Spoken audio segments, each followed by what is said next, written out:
आज हम चर्चा करने जा रहे हैं आचार्य धर्मेंद्र जी शास्त्री जी से। शास्त्री जी ने समाज को एक अलग ही दिशा दिखा रहे हैं। तो आपका नाम एक बहुत चर्चित नाम है आज हमारे समाज में, और आज की युवा पीढ़ी के आप पथ प्रदर्शक हैं। तो शास्त्री जी कृपया अपने बारे में थोड़ा सा हमें बताएं। जी, सबसे पहले तो सभी दर्शकों को, सभी को बहुत बहुत नमस्कार, जय श्री कृष्ण। देखिए, मैं कोई किसी का प्रेरणा स्रोत या पथ प्रदर्शक नहीं बन सकता हूँ। मैं तो एक छोटे से गांव शाजापुर जिले में पोलाई कला है, वहां का रहने वाला हूँ। और ये सब मैंने अपने घर से, अपने माता पिता से ही सीखा है। मेरे पिता पंडित श्री मनोहर प्रसाद जी शास्त्री, जो कि वहाँ समाज सेवा में लगातार लगे रहते थे और एक अच्छे विद्वान पंडित थे। उन्होंने शास्त्री और आचार्य की उपाधि प्राप्त की और उनके ही पद चिन्हों पे चलते हुए मैं पढ़ाई करने के लिए गया। उज्जैन में मैंने भी शास्त्री और आचार्य की इस तरह से पढ़ाई की और उसके बाद नित्य कर्म करने लगे। और धीरे धीरे कुछ योग संयोग ऐसे बनते गए, कुछ लिंक बनती गई, जिसके माध्यम से मुझे भोपाल में आने का अवसर मिला और यहाँ भी समाज के लोगों से मैं जुड़ा। समाज का जो मंदिर है सिद्धेश्वरी मंदिर, वहां पर लगभग 15 से 20 साल मुझे सेवाएं देते देते हो गया है। और माँ सिद्धेश्वरी वहां पर एक सिद्ध स्थान है और सिद्धेश्वरी देवी की आराधना पूजा करने से आशीर्वाद प्राप्त हुआ है। और माता पिता का जो है सबसे पहले उनको प्रणाम करता हूं कि उनकी कृपा से और माँ सिद्धेश्वरी की कृपा से मुझे आज जो है ख्याति प्राप्त हुई है। और जो समाज सेवा का जो जुनून है वो मुझे घर से अपने पिताजी से ही प्राप्त हुआ था, क्योंकि मेरे पिताजी पोलाई कला शाखा के निर्विरोध 15 वर्ष तक अध्यक्ष रहे हैं।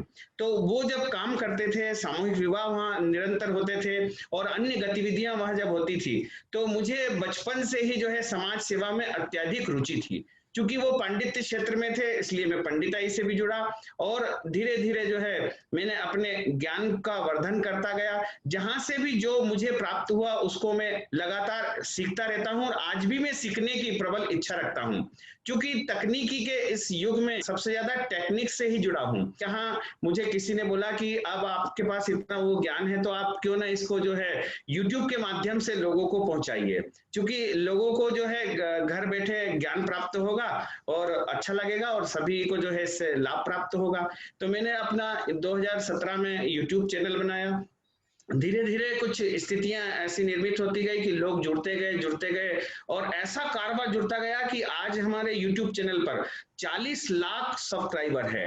और लगभग हमने जो है जब वीडियो हम अपलोड करते हैं तो पूरे वीडियो की जो रेटिंग आती है उसमें आता है कि 136 देशों में लोग देख रहे हैं और लगभग जो है 45 करोड़ दर्शक अभी तक हमारे वीडियो के हो चुके हैं। तो आज जो कुछ भी हूं मैं अपने माता पिता तथा भगवान की कृपा, माँ सिद्धेश्वरी की कृपा से हूं। और समाज के लोगों ने मुझे अद्भुत प्रेम दिया है, करते हैं और मैं उनकी सेवा में सदैव तत्पर रहता हूं। बहुत बढ़िया। आपके जैसे प्रेरणा स्रोत हमारे समाज में हैं, हमको बहुत गर्व है अपने समाज के ऊपर।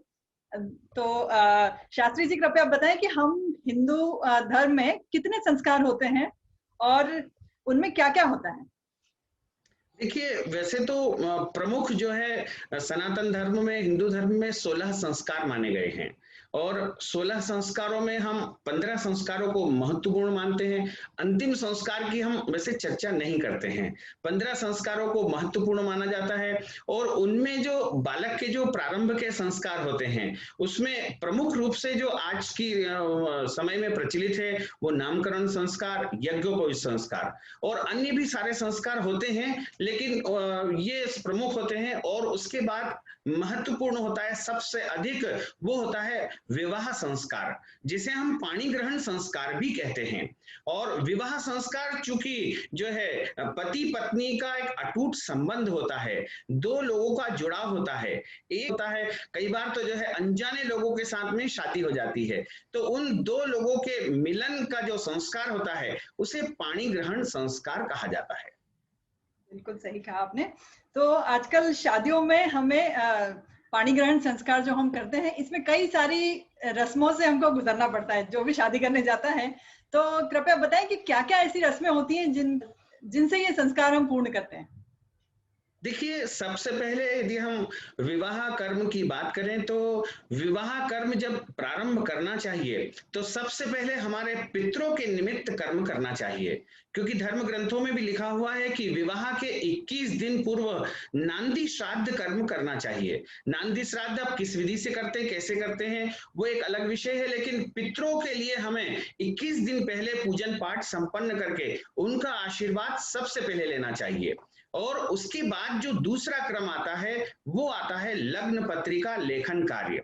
लग्न पत्रिका लेखन कार्य का मतलब ये होता है कि जो वधु पक्ष होता है वो वर पक्ष को एक प्रकार से सूचित करता है, सूचना देता है। वर पक्ष को ये सूचना दी जाएगी कि ये विवाह कार्य निश्चित हुआ है और आप इस दिन इस तिथि पर इस समय यहाँ पर पधारना, और वर वधु का जो पाणी ग्रहण संस्कार होगा वो इस समय संपन्न होगा। तो वो सारी अधिकृत जो जानकारी होती है वो लग्न पत्र के माध्यम से ही जो है वधु पक्ष के द्वारा वर पक्ष को सबसे पहले पहुंचाई। दूसरा क्रम आता है, दूसरा क्रम चूंकि जो है पहले हाथ से लिख करके और पत्रिका संदेश पहुंचाया जाता था, लेकिन आज तो सब पत्रिका छपवाते हैं, प्रिंट करवाते हैं, और पत्रिका छपवाने के बाद अपने जो कुल के देवी देवता होते हैं उनको सबसे पहले पत्रिका अर्पण करते हैं। भगवान गणेश जी और माता गौरी जी को पत्रिका का अर्पण करके उनको आमंत्रित करते हैं। सबसे पहला क्रम रहेगा। वैसे तो लोग जो है अधिकतम माता पूजन पहले कर लेते हैं, लेकिन पहले गणेश जी का पूजन करना चाहिए, क्योंकि किसी भी कार्य की निर्विघ्नता के लिए यानी उसकी परिपूर्णता के लिए सबसे पहले गणेश जी का पूजन किया जाता है। तो गणेश पूजन सबसे पहले होना चाहिए, और अलग अलग जो है क्षेत्रों में गणेश पूजन अलग अलग प्रकार से की जाती है।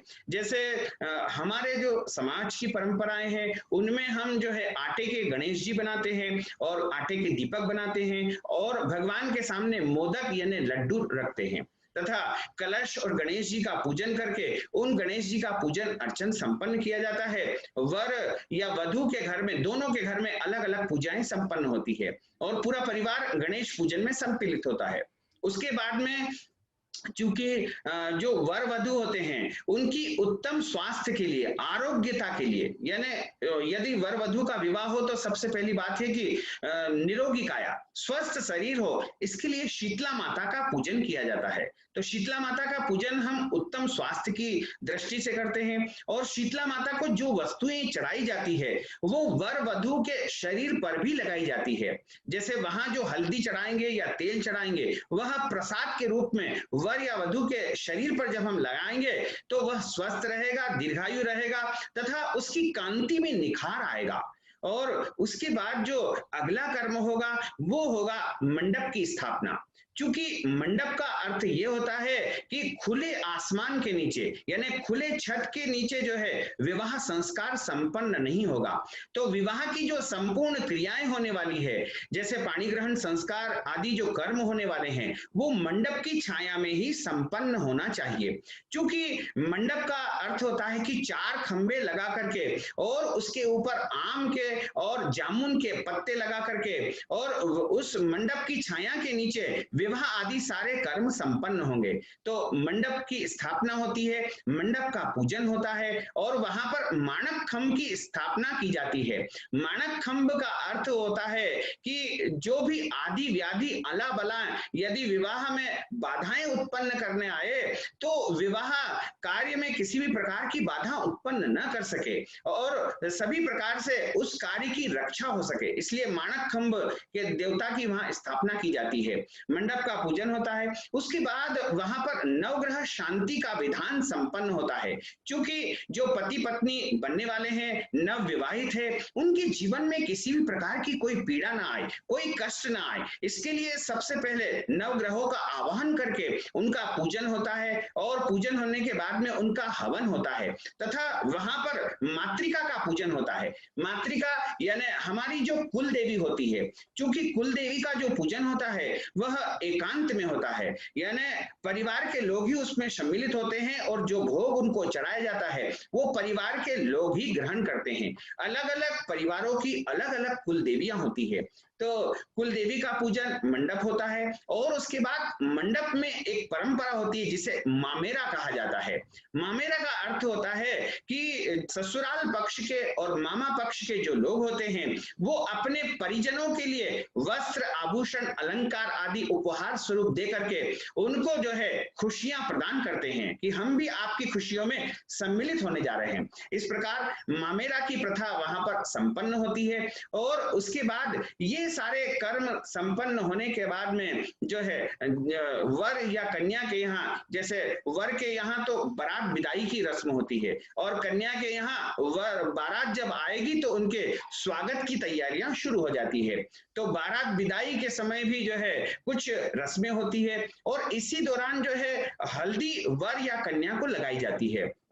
तो हल्दी लगाने से शरीर सुंदर होता है, शरीर स्वस्थ रहता है। हल्दी को एक औषधि माना गया है, तो औषधि के रूप में वर और कन्या को वह लगाई जाती है जिससे उसके शरीर की कांति बढ़ती है तथा उसको दीर्घायु की प्राप्ति होती है। इस प्रकार हल्दी की क्रियाएं 5 बार 7 बार या यथा समय जैसी उस समय परिस्थिति हो उसके अनुरूप जो है वर या कन्या को हल्दी लगाई जाती है तथा इसी के साथ में मेहंदी भी लगाई जाती है। चूंकि मेहंदी सौभाग्य का प्रतीक मानी जाती है और ऐसा माना जाता है कि जब शरीर बहुत ज्यादा उग्र होता हो, गर्म होता हो, तब हम मेहंदी लगा लेते हैं तो हमारे मन में शांति और सौम्यता बनी रहती है। तो वर और कन्या को जो है उत्तम स्वास्थ्य के लिए तथा शरीर में स्वभाव में सौम्यता के लिए मेहंदी लगाई जाती है और हल्दी मेहंदी की क्रियाएं संपन्न होने के बाद में जो है बारात का आगमन होता है। जब बारात का आगमन होता है तो सारे परिवार के लोग बारात का अच्छी प्रकार से स्वागत करते हैं, सत्कार करते हैं और उसके बाद विवाह कार्य संपन्न होता है। तो विवाह कार्य में भी क्या होता है कि जो पुराने जमाने में राजा महाराजा जब विवाह करने जाते थे तो घोड़े पर बैठ करके और तलवार लेकर के जाते थे। तलवार रखने की परंपरा आज भी है। तलवार इसलिए रखी जाती थी कि विवाह में कई प्रकार के जो है लोग व्यवधान उपस्थित करने का प्रयास करते थे, तो उनसे बीच में युद्ध भी करना पड़ता था, लड़ाई करनी पड़ती थी, तो ऐसे में तलवार होना बहुत आवश्यक होता था। तो आज तो केवल प्रतीक मात्र ही तलवार रहती है और इसी के साथ में घोड़े पर जाते थे, चूंकि उस समय वाहन घोड़ा ही था, इसलिए आज भी वो परंपरा कायम है कि घोड़े पर ही बारात निकलेगी। इसके साथ ही जैसे दिन में विवाह या रात्रि में विवाह, तो वैसे तो शुभ मुहूर्त यदि देखा जाए तो दिन का ही मुहूर्त सबसे श्रेष्ठ माना जाएगा, लेकिन उस समय क्या होता था कि रात के अंधेरे में चुपचाप दुल्हन को विदा करके ले जाना है, अन्यथा अन्य लोग लड़ाई झगड़ा करेंगे, व्यवधान उपस्थित करेंगे। क्योंकि रात्रि में सब लोग सोए रहते हैं और शांतिपूर्वक जो है दुल्हन की विदाई हो जाएगी और कोई व्यवधान उपस्थित नहीं होगा, इसलिए रात्रि के मुहूर्त का चयन किया जाता था। तो मुहूर्त चयन में भी लग्न देखी जाती है, ग्रहों की स्थिति देखी जाती है कि उस लग्न में कौन कौन से ग्रह ऐसे उपस्थित है जो आने वाली वर कन्या के जीवन में सौभाग्य प्रदान करेंगे। इस प्रकार दिन और रात्रि दोनों समय में जो है विवाह कार्य संपन्न करने का विधान आदि और अनादि काल से चला आ रहा है। बहुत अच्छा, हमारे इतने अच्छे संस्कार हैं पर उनकी इम्पोर्टेंस, उनकी जो खूबी है वो हमको पता नहीं होता कि इतने अच्छे संस्कार बस करना है, रस्में पूरी करना है, वो एक रह जाता है। जैसे फेरे भी होते हैं, रात को देर रात तक फेरे होते हैं, किसी को पता नहीं है कि उसमें क्या हो रहा है, आदि तो सब नींद में होते हैं, तो उससे अच्छा है कि सुबह उठ के करें, समझ में आएगी कि किस लिए हम करते हैं ये चीजें। तो बहुत अच्छा, आपने बहुत अच्छे तरीके से बताया।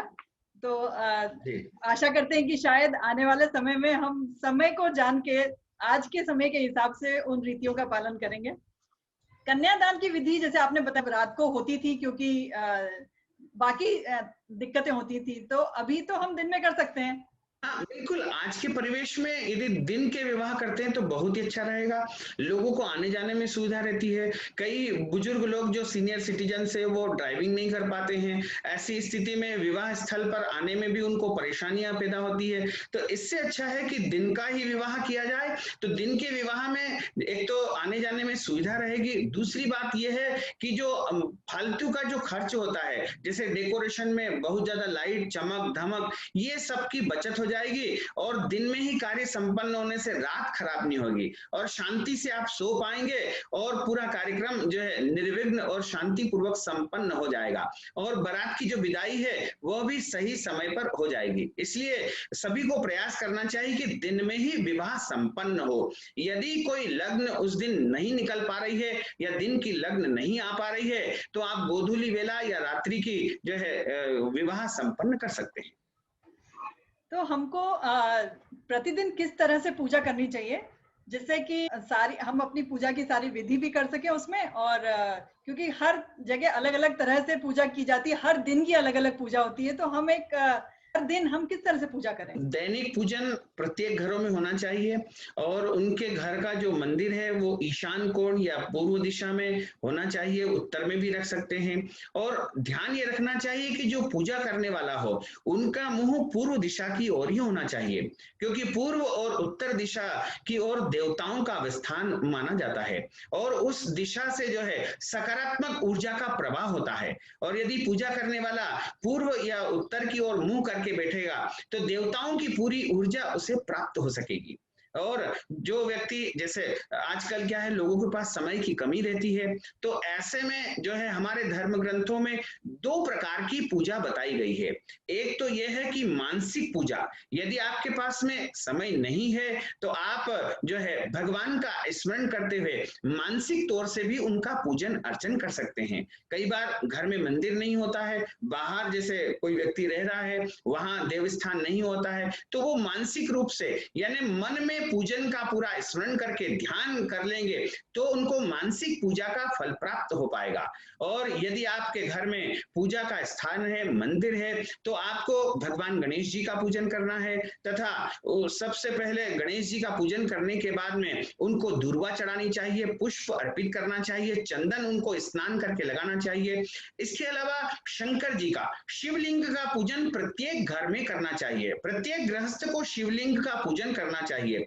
कुछ धारणाएं कुछ लोगों के द्वारा इस प्रकार बीच में फैला दी गई थी कि घर में शिवलिंग नहीं रखना है, शिव जी का पूजन नहीं करना है। ये बिल्कुल गलत है। हमारे धर्म ग्रंथों पुराणों में बताया है कि शिवलिंग का पूजन प्रत्येक घरों में नित्य प्रति करना चाहिए। इसके अलावा भगवान सूर्य का पूजन भी अनिवार्य रूप से करना चाहिए। सूर्य साक्षात देवता है, उनको जल अर्पण करना चाहिए। इसके अलावा माँ दुर्गा की पूजन भी होना चाहिए और भगवान लक्ष्मी नारायण का पूजन भी होना चाहिए।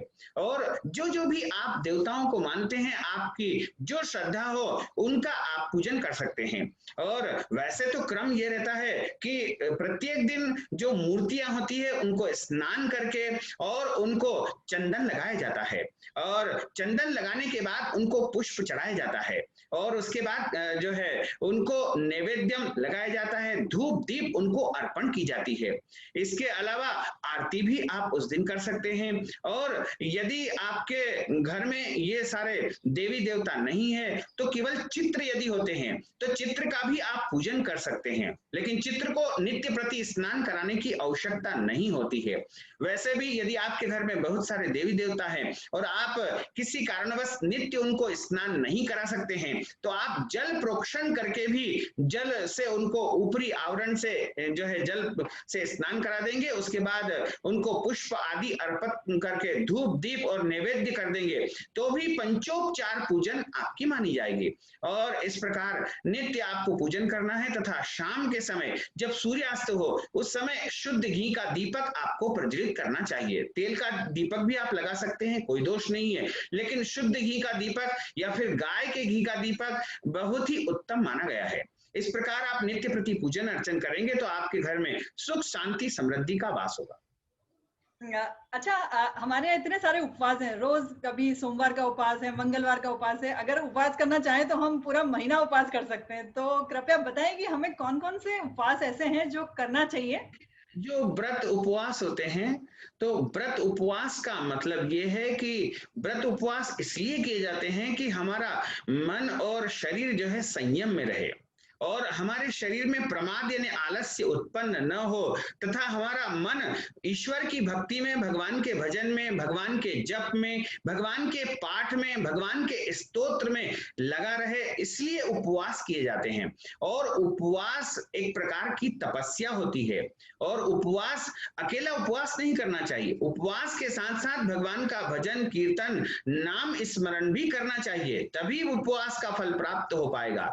तो वैसे तो हमारे धर्म ग्रंथों में प्रत्येक वार का उपवास है, पूर्णिमा का उपवास है, एकादशी का उपवास है, या अन्य कई प्रकार के व्रत उपवास बताए गए हैं। तो वैसे तो जो उपवास अन्य जो विशेष पर्वों पर होते हैं वो करना चाहिए, लेकिन सबसे महत्वपूर्ण है एकादशी का व्रत करना। एकादशी का यदि आप व्रत करते हैं, यानी आप महीने में 2 बार एकादशी आती है, कृष्ण पक्ष में एक एकादशी आती है, शुक्ल पक्ष में एकादशी आती है, और इस प्रकार पूरे साल में 24 एकादशी आती है। जिस साल अधिक मास आएगा, इस बार अधिक मास है तो अधिक मास में 26 एकादशी आती है, इसलिए एकादशी को व्रत राज कहा गया है, यानी सारे व्रत का राजा है। यदि आप कोई और व्रत नहीं कर सकते हैं, कोई भी उपवास नहीं कर सकते हैं, तो आपको एकादशी का व्रत और उपवास करना ही चाहिए। और उस दिन अन्न का सेवन नहीं करना चाहिए, घर में चावल नहीं बनाना चाहिए, तथा चावल भगवान को उस दिन चढ़ाना भी नहीं चाहिए। तो यदि आप कोई उपवास नहीं कर पाते हैं तो आपको एकादशी का उपवास करके उस दिन भगवान लक्ष्मी नारायण का पूजन अर्चन करके उनसे प्रार्थना करनी चाहिए। इस प्रकार यदि आप महीने में 2 बार उपवास कर लेंगे तो आपको बाकी कोई भी उपवास करने की आवश्यकता बिल्कुल नहीं है। तथा एकादशी का उपवास करने से पूर्व जन्म के तथा जन्मों जन्मों के जो भी हमारे पाप होंगे, दोष होंगे, कष्ट होंगे, वो समाप्त हो जाएंगे, तथा हमारे पुण्यों की वृद्धि होगी। और जब पुण्यों में वृद्धि होगी तब हमें जो है इस संसार में समस्त सुख सुविधाओं की, संपन्नताओं की प्राप्ति होगी, और हमें धर्म, अर्थ और अंत समय में मोक्ष की प्राप्ति हो जाएगी। बहुत अच्छा। हम इतनी कथाएं सुनते हैं, करवा चौथ की कथा ले लें या हरतालिका व्रत की कथा ले लें, सभी कथाओं में महिलाओं को अच्छा पति प्राप्त करने के लिए प्रेरित किया जाता है। तो पुरुषों के लिए भी ऐसी कोई कथा होती है क्या जिसमें अच्छी पत्नी मिले उन्हें? बिल्कुल, जैसे महिलाओं के लिए उत्तम पति की प्राप्ति के लिए व्रत उपवास कई बताए गए हैं।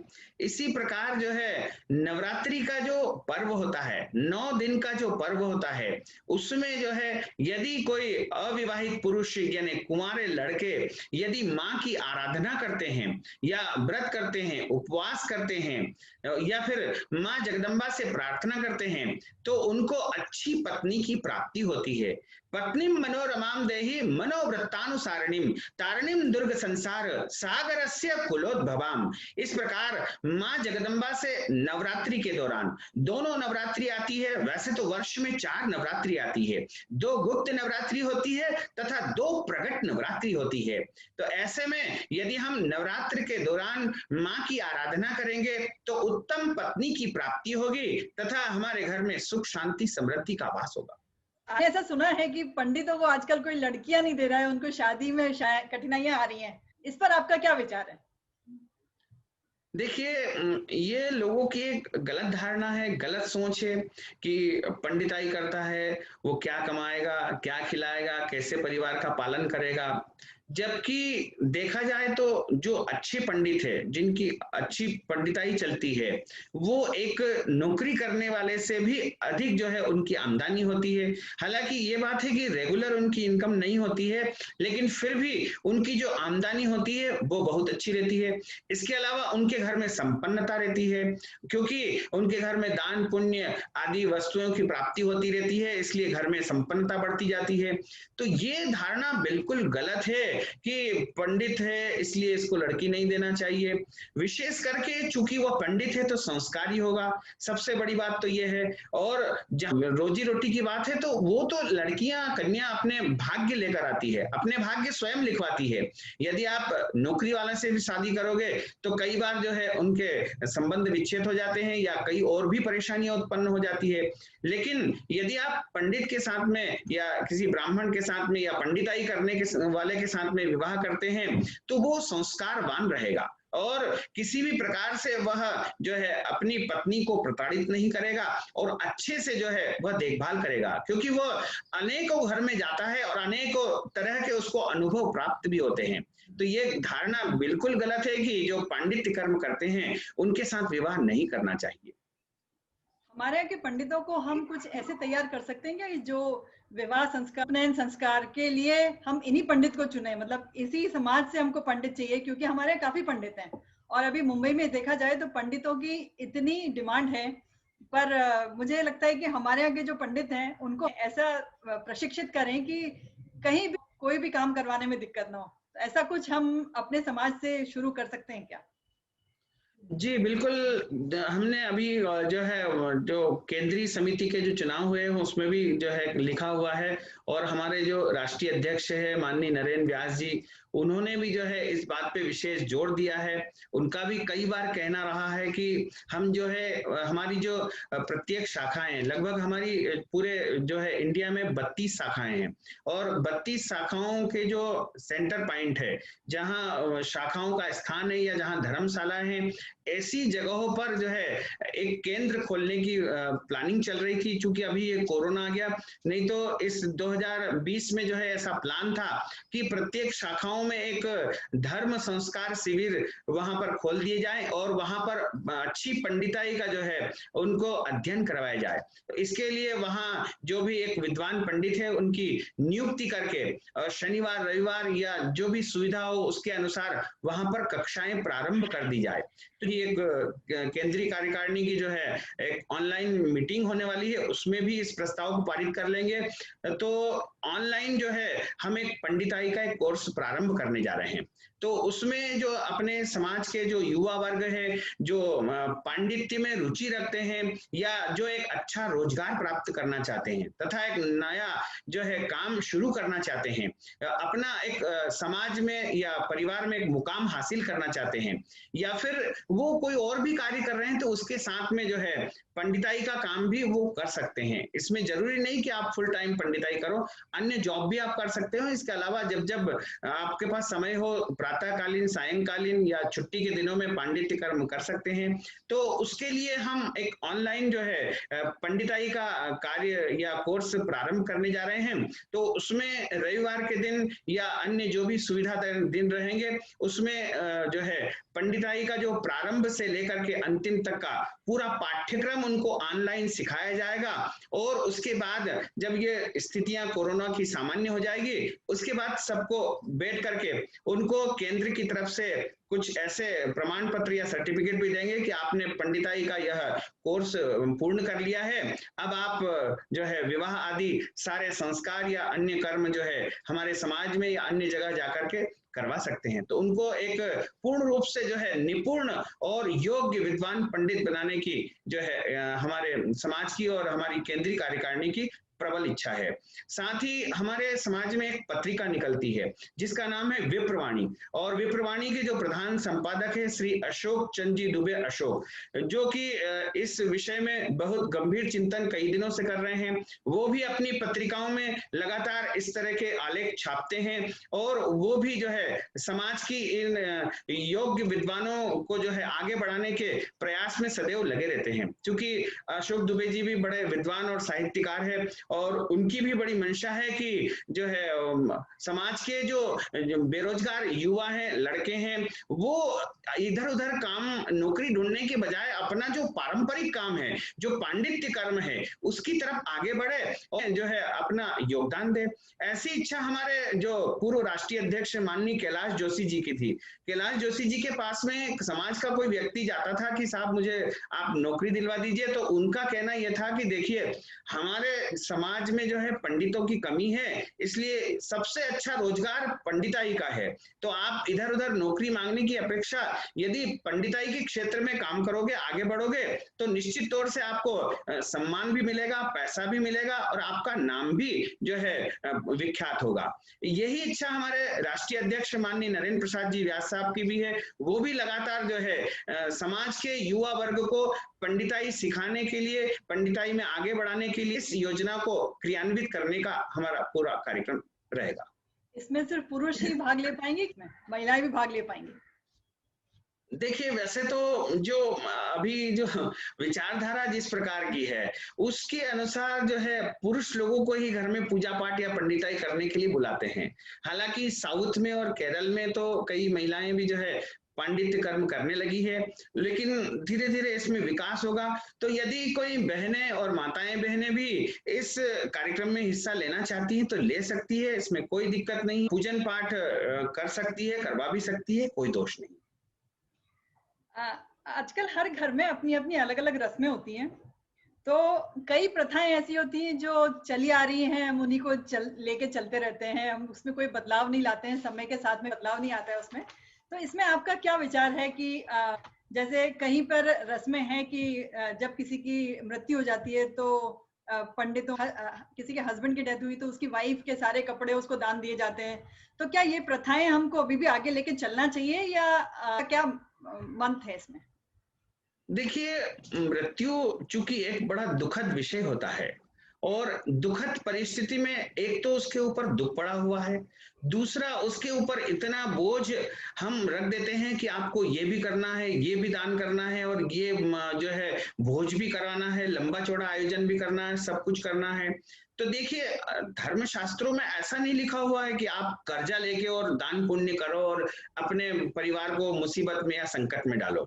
इससे अच्छा है कि आप जो पूजा पाठ होती है, पिंडदान होते हैं, तर्पण होते हैं, उन क्रियाओं को विधि पूर्वक संपन्न कराओ और जो भी आपसे बन सके, पत्रम पुष्पम फलम तोयम यो में भक्त्या प्रयच्छति, पत्ता फल फूल जो भी आपका सामर्थ्य हो वो आप दान कर सकते हैं। जरूरी नहीं कि आप पलंग ही दान करो, सैयादान के निमित्त संकल्प भी करके और उसके निमित्त यदि आपने 51 रुपए भी सैयादान का संकल्प करके दे दिया तो भी कोई दोष नहीं। हालांकि हम इसका विरोध नहीं करते हैं क्योंकि पुराणों में भी लिखा हुआ है शैयादान करना चाहिए, वस्त्रदान, स्वर्णदान, अन्नदान, भूमिदान सब लिखे हैं।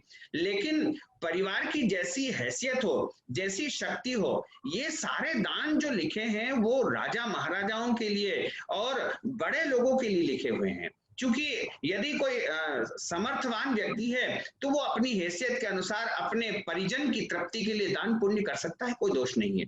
लेकिन कर्जा लेकर के और यदि आप दान करोगे तो आप घर वाले भी परेशान होंगे और जो आत्मा परलोक सिधार गई है उनको भी कष्ट होगा। तो इस प्रकार का दान का कोई औचित्य नहीं है। इन परंपराओं में थोड़ा सुधार होना चाहिए और इनको थोड़ा सीमित करना चाहिए। सीमित का अर्थ यह होता है कि जो बहुत आवश्यक हो वही कार्य किया जाए और अनावश्यक खर्च इसमें बिल्कुल नहीं किया जाए। और बहुत सारा भोज करवाना ऐसे में बिल्कुल गलत है क्योंकि उस परिवार को जो कष्ट हुआ है मृत्यु के समय वह तो बड़ा दुखद है और वो कर्ज लेकर के यदि इस तरह का आयोजन करेगा तो और ज्यादा तकलीफ में होगा। तो इनको रूढ़िवादी को जो भी व्यवस्थाएं हैं उनको थोड़ा सा जो है सुधार करने की आवश्यकता है। परिवार अपने हिसाब से ही निर्णय करे और इसी तरह जो है मृत्यु का जो भोज होता है उसमें भी जो है थोड़ी सी कटौती करके उसको भी सामान्य रूप से कर लिया जाए। हालांकि लोगों ने अभी जो है थोड़ा सा सुधार किया है, कोरोना ने हालांकि लोगों को बहुत कुछ सिखा दिया है, पर फिर भी लोगों को ये रहता है कि बहुत सारे लोगों को मैं भोजन करवाऊं, बहुत सारा लंबा चौड़ा आयोजन कराऊं, इससे थोड़ा बचना चाहिए और समय के अनुसार जो है स्थितियों में परिवर्तन होता रहना चाहिए। धर्म ग्रंथों में भी ऐसा लिखा हुआ कि देश काल और परिस्थिति के अनुसार नियमों में परिवर्तन किया जा सकता है, उसमें कोई दोष नहीं है। धन्यवाद पंडित जी, बहुत अच्छा लगा आज आपसे बात करके, आपके विचार जान के। और हम सोचते हैं कि हमारी आने वाली पीढ़ी जागरूक होगी, इन सब आपके जो दिए हुए वचन है, आपके जो दिए हुए विचार हैं उनको लेकर आगे बढ़ेगी। तो रस्मों में परिवर्तन होना चाहिए, रूढ़िवादिता कम होना चाहिए। तो ये विचार आपके बिल्कुल मुझे लगता है कि शायद आगे आने वाला समाज इनको पालन करेगा और आगे बढ़ेगा। तो धन्यवाद, बहुत बहुत धन्यवाद। देख रहे हैं इंस्पिरेशन स्थान। आगामी वीडियो के लिए इसे सब्सक्राइब करें, इस वीडियो को लाइक और शेयर करें और अपने कमेंट्स देना न भूलें। धन्यवाद।